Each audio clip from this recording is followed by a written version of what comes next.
Among those disappointed by this vote was Barbara Comstock. She's a former Republican congresswoman from Northern Virginia. She was shepherding a group that was lobbying for this panel. The group included the mother and girlfriend of Brian Sicknick, the Capitol police officer who died as a result of the January 6th assault, and 2 other officers. Barbara Comstock joins me now. Barbara, welcome back to Meet the Press. Let me start with, I want to put up the statement that Gladys Sicknick put out before you guys started your meetings on Capitol Hill. And she said, I suggest that all congressmen and senators who are against this bill visit my son's grave in Arlington National Cemetery. And while there, think about what their hurtful decisions will do to those officers who will be there for them going forward. She said this Wednesday. You had 36 hours trying to convince these skeptical Republican senators to do this. Why didn't this message convince more to support this commission? Well, thank you, Todd, for showing that statement. And Mrs. Sicknick had such a grace and quiet courage and spoke very directly to these members. And I do think because of what she did and Brian's partner and Sandra and also Officer Fanone and Officer Dunn, that we will have a thorough investigation. I would have preferred that that be an independent, outside investigation that was nonpartisan. I think that would remove it from the political sphere and allow Republicans and Democrats to return to working on the issues that they all say they want to work on. But I think now it'll be an investigation in Congress. And one thing that did happen from our meetings this week is Lindsey Graham did promise to advocate that Officer Fanone and Officer Dunn and others who were on the front lines fighting in what was a medieval battle. A lot of people still don't realize how violent that was, that Officer Fanone was tased 12 times at the back of his neck, that he has traumatic brain injuries, and that he almost died that day. He suffered a heart attack. And people are still talking about these were like tourists. We need to have that full story out. It's going to get out one way or the other. And I think because of the courage of Mrs. Sicknick and the sadness that she's going to have over this Memorial Day weekend, as will all of the Sicknick family, but I think their courage will prevail and that we will get to the truth. Look, I want to put up a screen here of all the senators you did meet with, that you had a chance to meet with, and 5 of this group did vote for the commission of your meetings. But a majority that you met with did not. So, and I look at certain people here.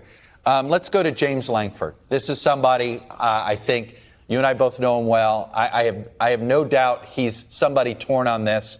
Roy Blunt is another one that you would think is torn on this. But they're very loyal to Mitch McConnell. Tell me about those conversations. Bring me in the room.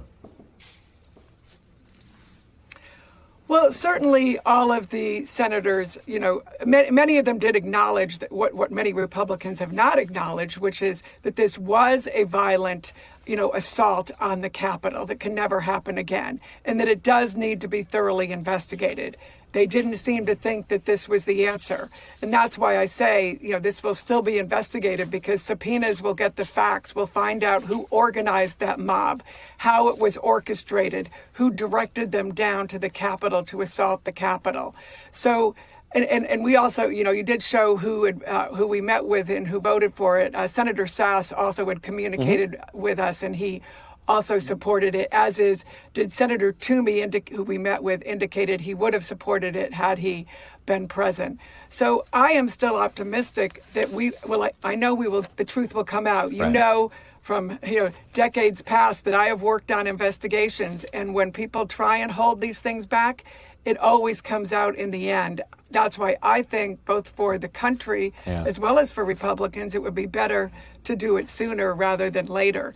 And I know we can get those subpoenas out, whether it's bipartisan means. I hope Nancy Pelosi, if she sets up a commission, that it'll be exactly like the one that was designed, that it's 5 Democrats, 5 Republicans, that they share power, and that they get the people who care about this. Certainly the 35 House Republicans that voted for an investigation would be a good place to start, to get 5 Republicans who will work on this and get to the answers that our officers are hurting right now. People need to know that those Capitol officers that they walk by every day, They want a commission. Right. They are hurting. They are leaving in droves. They're leaving faster than they can be replaced. I want to play something. This has to be addressed. I'm curious. I want to play something that Bill Cassidy said, because I thought it was he put together what I thought could have been an effective argument to convince skeptical Republicans to vote for the commission. Here was his rationale. Ask the American people, are they more likely to trust an independent commission not composed of members of Congress, or are they more likely to trust one handpicked by Speaker Pelosi? Pretty clear who they would most trust. And I think this is as much as anything about building trust with the American people. You and I both know I could picture Mitch McConnell in another world making the case for this commission using Bill Cassidy's argument. Well, that was exactly the argument that we were making to the senators, and Senator Cassidy is exactly right. And he was so gracious in meeting with the family. And he even indicated, how close his family was to Capitol police officers and how his daughter had been close to them since she grew up in this area. So he makes the best case. And I talked to one of the 35, I've talked to a number of the 35 in the House who voted for it. And that's exactly the argument that those who voted for it made to their constituents, some of whom aren't happy that they're doing this. But that's the whole point. It would be nonpartisan. But it's this protection, I think, I understand Republicans want to get away from Donald Trump. I mean, if Donald Trump disappeared tomorrow, I don't think you'd have many Republicans in the search party. Right. Maybe a few prosecutors, but not Republicans. They want to get away from him.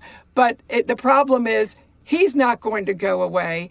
But this is not about Democrats or Republicans. It's about the country, and it's about getting to the truth, and it's about protecting the Capitol, the people who work there, and also making sure this never happens again. And that's what the family so eloquently communicated. And I think, obviously, Senator Cassidy captured that well. Very quickly, Barbara Comstock, Chuck Schumer has promised one more vote on this commission at least. Do you think you'll get a face-to-face between the Sicknick family members and Mitch McConnell? Well, Senator McConnell's office had offered to have a meeting with the staff. It was late in the day. It had been a long day for the family. And at that point, given they had indicated where the vote was going to be, that was passed on. But we would be happy to meet with any of the other senators to discuss really why Senator Cassidy is right. Senator Romney, discussed that in the same way, as did Lisa Murkowski. She was our last meeting of the day, and she was so gracious and kind to the family and really apologizing to Mrs. Sicknick that she should even have to be there on this painful Memorial Day weekend when her son lies at Arlington National Cemetery, as she pointed out, because he fought so well. I mean, Officer Fanone said to many of the senators, he said, "We were so good at our job that day. I don't think a lot of you realize what danger you were in, what could have happened from this mob that was saying, hang Mike Pence." And I think Officer Fanone is exactly right, and he will be heard in public and should be, as should so many of the other officers who are on the front line. Barbara Comstock, a former member of Congress from Northern Virginia, thank you for coming on and sharing your experiences this week. Thank you. With the family members and the officers. Hey, thanks for watching our YouTube channel. Follow today's top stories and breaking news by downloading the NBC News app.